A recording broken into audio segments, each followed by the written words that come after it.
11 black celebrities who were mob bosses you never knew about. The world of celebrities isn't the flawless dream we're sold on screens or stages. Behind the glitz and flashing lights lies a darker truth. A place where fame often hides pain, struggle, and secrets too heavy for the spotlight.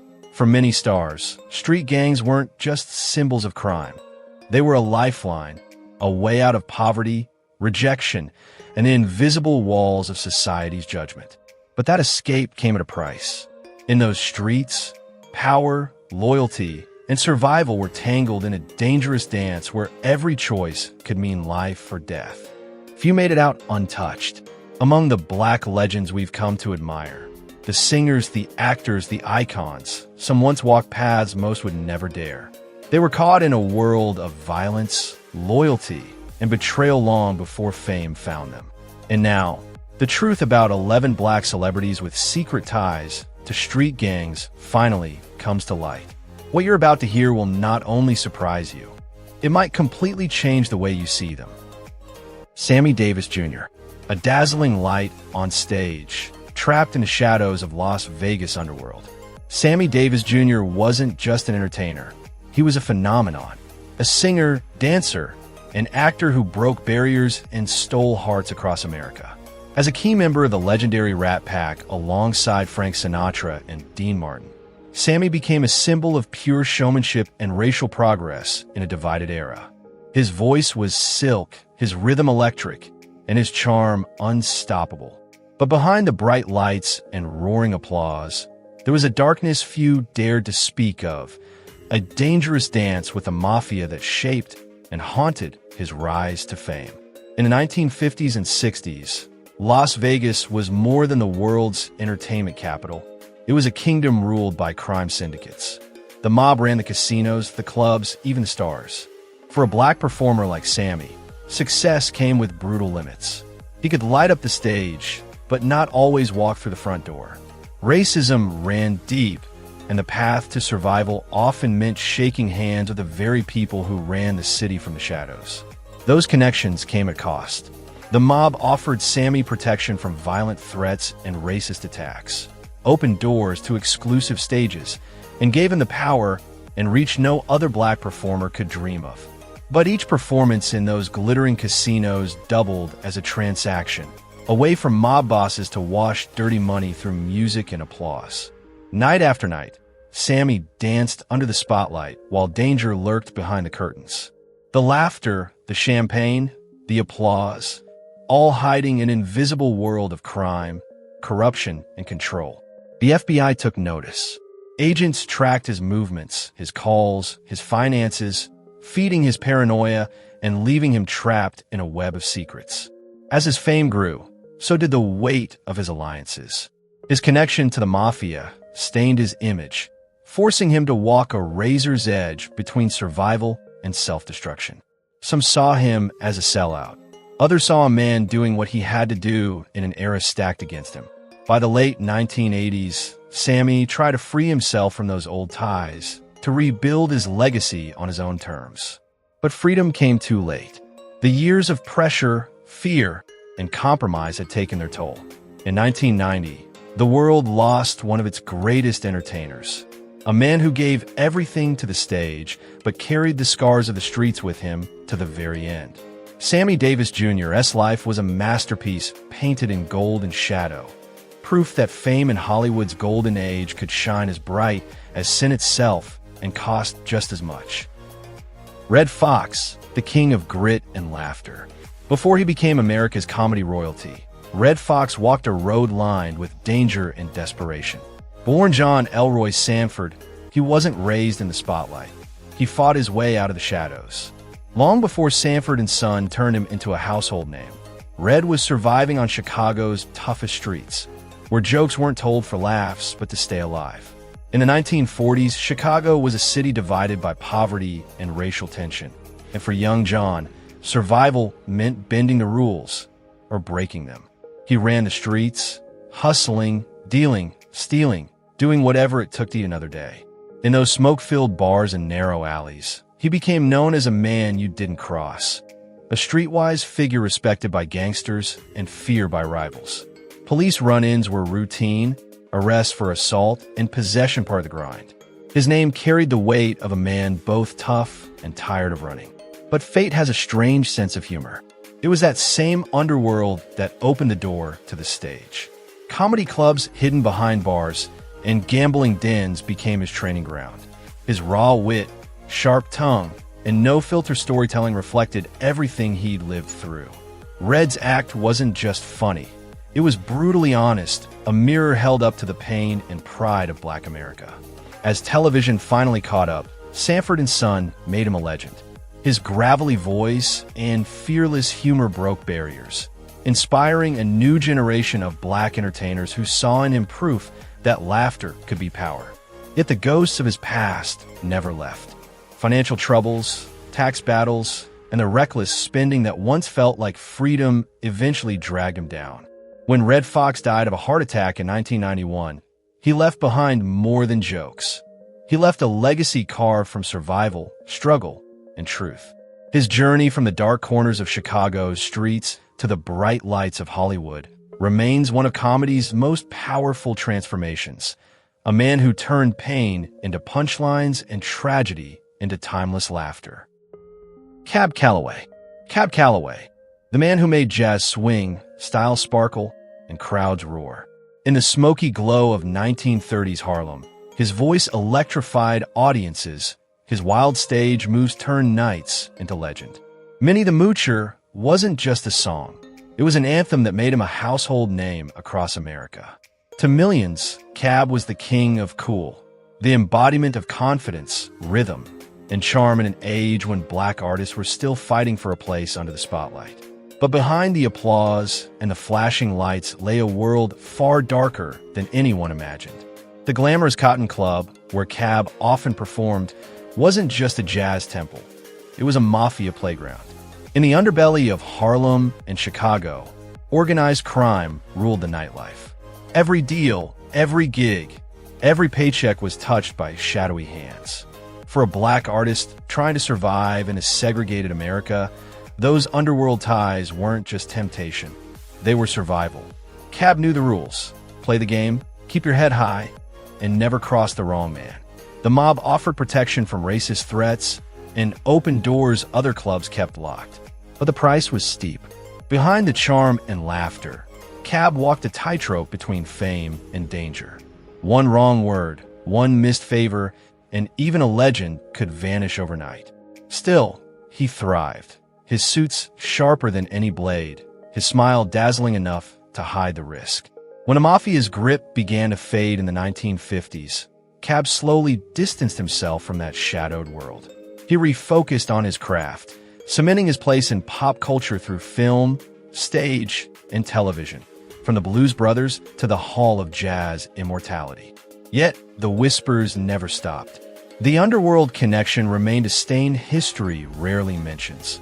The price of brilliance in a time when the stage and the streets were ruled by very different kings. Cab Calloway passed away in 1994, but his story endures, not just as a tale of music and fame, but a man who danced between light and darkness and somehow, against all odds, made both his own. Ray Charles, the genius who danced with darkness. Ray Charles wasn't just a musician. He was a movement, a blind boy from the depths of poverty who rose to shape the sound of American soul, turning pain into poetry and struggle into song. His voice carried both fire and faith, and every note he sang came from a place deeper than most could ever touch. He gave the world classics that still echo through generations. But behind that smooth sound and effortless smile, a darker melody was playing. As Ray's fame exploded through the 1950s and 60s, so did his demons. Heroin wasn't just his vice. It was his escape, his coping mechanism in an industry that celebrated his genius while reminding him of his blackness at every turn. The pressure, the racism, the loneliness of fame, it all pushed him toward the very underworld that preyed on broken stars. In smoky jazz club from Los Angeles to New York, where mobsters brushed shoulders with musicians, drugs flowed as freely as applause. Ray was caught in that current, a world where every performance came with a price. Arrested multiple times between 1958 and 1965, Ray Charles lived in the shadow of addiction. Fans saw the genius on stage, not the man trembling in private, the man whose blindness couldn't hide the chaos closing in. Yet even as his world crumbled, the same criminal circles that fueled his habit kept his career alive, protecting the golden goose as long as he could still sing. Then, in 1965, came a breaking point. Ray checked himself into rehab, a brutal, soul-crushing process that nearly destroyed him before it saved him. For the first time, he faced his demons without music, without heroin, without lies. And when he emerged, he wasn't just clean. He was reborn. The years that followed cemented his legend. Georgia on My Mind, Hit the Road Jack, I Can't Stop Loving You, songs that defined generations, all sung by a man who had stared into the abyss and walked back out. Though whispers of his past and underworld connections never fully disappeared, they became part of his myth. The story of a man who conquered not just blindness and poverty, but the darkest corners of his own soul. By the time Ray Charles passed in 2004, he had become more than a star. He was a symbol of resilience, redemption, and the raw power of music to heal even the most tortured spirit. Don King, the king of the ring and the shadow beneath it. Before he was the flamboyant face of boxing, with his electrified hair and booming voice, Don King was a name whispered in the dark alleys of Cleveland. Born into poverty and hardened by the cruel realities of racial discrimination, King's rise wasn't just about ambition. It was about survival. On the unforgiving streets of 1950s Cleveland, he built an empire from the shadows, running illegal gambling rings, protection rackets, and drug deals long before he ever stood beside Muhammad Ali. King mastered both worlds, the bright lights of the ring and the shadows of organized crime. To some, he was a visionary promoter who turned boxing into spectacle. To others, he was a ruthless hustler who learned early that power was taken, not given. In 1967, his dark world caught up with him. After brutally beating a man to death over a $600 debt, King was convicted of manslaughter and sentenced to prison. Those 4 years behind bars didn't break him. They refined him. When he walked out, he wasn't the same man. He had traded the streets for the spotlight, the underworld for the global stage. But the darkness never truly left. The FBI and law enforcement watched closely, suspecting that the mob still moved quietly behind his deals. And in truth, the boxing world itself wasn't far from the streets King came from, full of greed, betrayal, and blood. Behind the million-dollar contracts and world-famous fights with Ali, Foreman, and Tyson, there were always whispers, unpaid fighters, shady deals, and lives ruined for profit. Yet no one could deny his genius. Don King turned boxing into theater and himself into legend. Today, his name remains both celebrated and cursed, a reminder that in the ruthless climb to power, even kings are haunted by the ghosts of the empire they built. Adam Clayton Powell Jr., Harlem's power broker in the shadows. Adam Clayton Powell Jr. wasn't just a politician, he was a force. One of the first black congressmen to wield real power in Washington. He stood as a symbol of progress, a voice for equality, and a fearless advocate for civil rights. To the public, he was Harlem's golden son, charismatic, eloquent, and untouchable. But behind the sermons, the speeches, and the smiles, there was another story, a darker one. In the smoky backrooms of 1940s and 1950s Harlem, Powell wasn't just fighting for justice. He was negotiating with the underworld. Protection rackets, bribes, and backdoor deals tied him to the city's criminal heartbeat. The same streets that gave him his power also demanded payment for it. Harlem was booming, a hotbed of jazz, politics, and underground crime. And Powell? He was its political kingpin, mastering both the pulpit and the backroom. Whispers said he took money from drug and gambling rings, not for greed alone, but to fund his political machine and keep the civil rights movement alive. In a city where power came with a price, Powell paid in silence. Crime syndicates shielded him, fed his campaigns, and helped crush his enemies. both political and racial. But the higher he rose, the more dangerous the game became. By 1960, the empire began to crack. Powell was charged with tax evasion, his hidden dealings with Harlem's criminal networks surfacing at last. The FBI circled, his finances picked apart, his name whispered with suspicion in Washington's marble halls. To the world, he was a freedom fighter. To those who knew the truth, he was walking a tightrope between righteousness and ruin. In his final years, Powell tried to cleanse his legacy, rededicating himself to the cause of justice. But shadows don't fade easily. His story remains a paradox. A man who built equality with one hand and brokered darkness with the other. When he died in 1972, Harlem mourned its son, the preacher, the politician, the power player. His legacy endures, complicated and unforgettable, proof that in the world of power, even heroes have secrets, and in Harlem, the line between justice and corruption was thin as a whisper in the dark. Nat King Cole, the jazz legend who danced with the shadows of the Chicago Mafia. Nat King Cole, the velvet voice that melted hearts, the man who brought soul to jazz and grace to television. He wasn't just a singer. He was a trailblazer, the first black entertainer to host his own national TV show. But behind that smooth charm and elegant smile, Cole's rise was shadowed by a world few dare to talk about. The dark underbelly of Chicago's underworld. In the 1940s, when Harlem and Chicago pulsed with jazz, those same streets were ruled by the mafia. For black performers like Nat, success often came with strings attached. The mob owned the nightclubs, controlled the bookings, and decided who got to shine. To survive in that world, you had to play their game or disappear. In 1946, Nat was arrested for marijuana possession, a moment that quietly exposed his proximity to the criminal network behind show business. But it wasn't about drugs. It was about survival, a brutal system that forced black artists to lean on dangerous alliances just to keep performing. As fame grew, so did the threats. In 1956, Nat was brutally attacked on stage by white supremacists, a shocking reminder that even stardom couldn't protect him from hate. Ironically, it was mob-connected figures who stepped in to ensure his safety afterward. In that cruel era, mafia ties weren't just temptation. They were protection, a necessary shield in a world that offered black talent no mercy. Performing in mob-owned clubs gave Cole steady work and rare opportunities, but at a cost. Every gig came with unspoken rules. Every song shadowed by men in dark suits watching from the corners. Rumors of his underworld ties would follow him for decades. Whispers that success, for black artists of that time, often came with a dangerous price tag.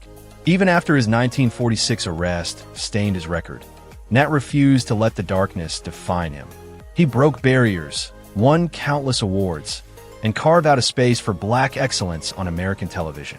But beneath the music, a haunting question remains. Could a black star in that era truly rise without walking through the fire? Nat King Cole died in 1965, leaving behind one of the most timeless legacies in American music and a shadowed past that history still struggles to fully illuminate. Ice-T, from Crip soldier to hip-hop legend and Hollywood icon. Before he became a rap pioneer and television star, Ice-T, born Tracy Merrow, walked the razor's edge between survival and destruction. Growing up in the harsh streets of Crenshaw, Los Angeles, he knew pain before he ever knew fame. Orphaned young and raised by the streets, Ice-T was forced to become hard-long before he became famous. In the 1970s, Los Angeles wasn't a playground, it was a war zone. For a teenage Tracy Merrow, joining the Crips wasn't about choice, it was about survival. Surrounded by poverty, violence, and desperation, he built his reputation in a world where respect was earned through fear and life could end over a color or a corner. He hustled, stole, and even formed a fake Hillside Crips crew to command status in a city divided by blood and bullets. But beneath the toughness was a restless mind, a survivor who saw beyond the chaos. Ice-T's early years forged a raw honesty and street wisdom that would later define his art. His lyrics weren't fiction.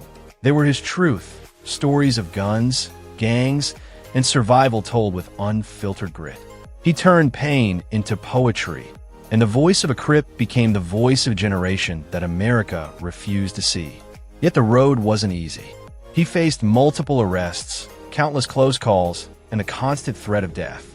But in the late 70s, he made a life-changing move, leaving gang life behind to join the U.S. Army. There, he found discipline, purpose, and the courage to transform. When he returned, Ice-T didn't just make music, he built an empire. His revolutionary take on gangster rap laid the foundation for artists who followed.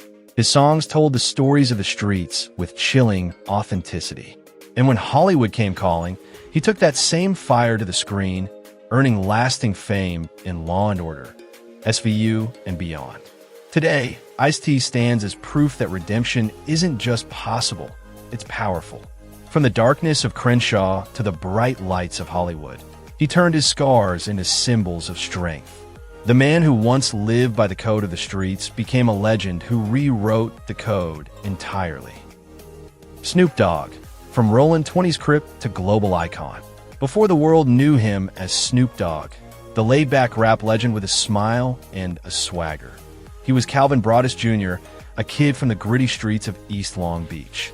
It was a place where survival wasn't a choice, it was a skill. Poverty, violence, and gang culture ruled the blocks. And for many young men, the Crips weren't just a gang. They were a way to stay alive. In the 1980s, Snoop found himself drawn into the Rollin' 20s Crips, one of the most feared sets in the neighborhood. Drug dealing, street fights, and constant danger became his reality. The name Calvin Broadus meant little beyond the boundaries of that world. But even then, there was something different about him. A voice smooth yet raw, telling stories only someone who lived that life could tell. When music came calling, Snoop turned his pain into poetry.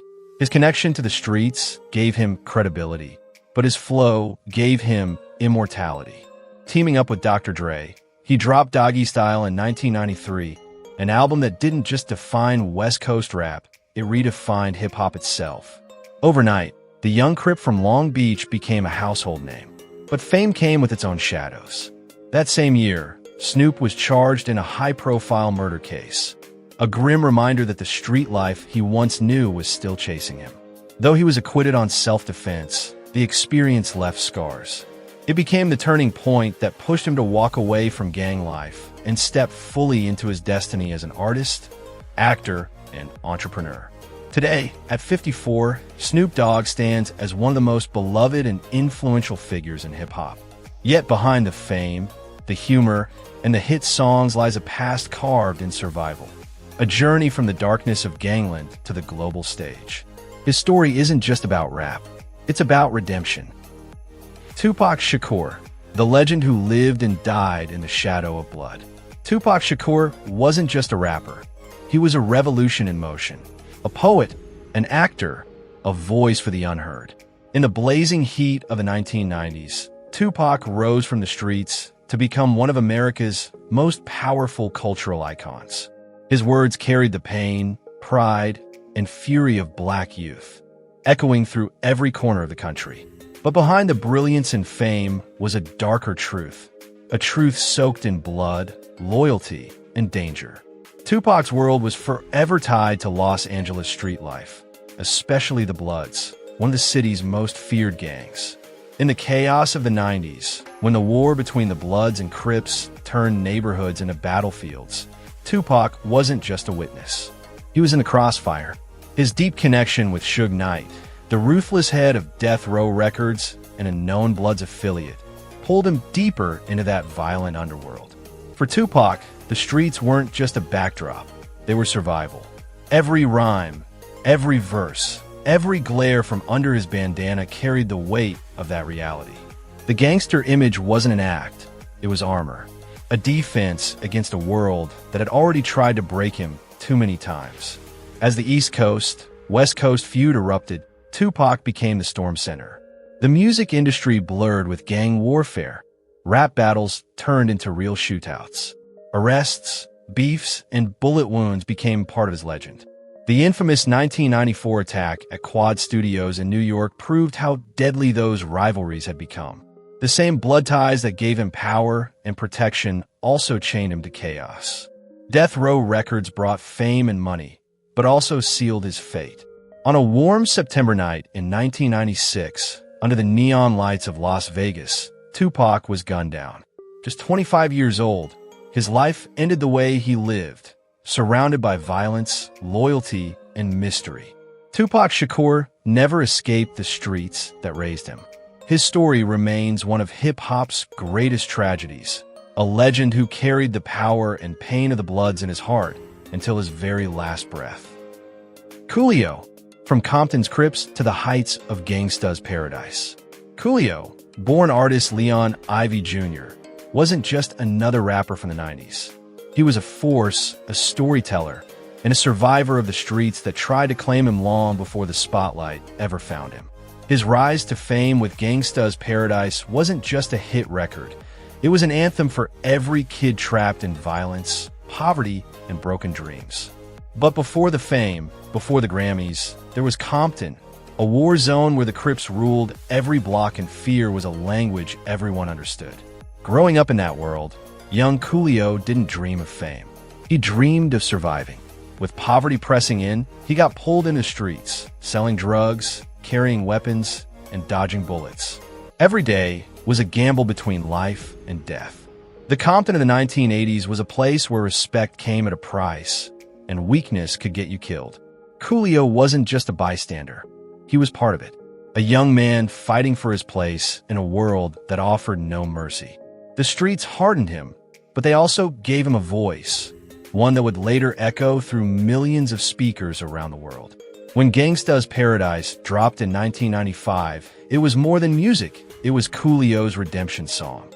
Every lyric carried the pain, the fear, and the reality of a man who'd seen too much.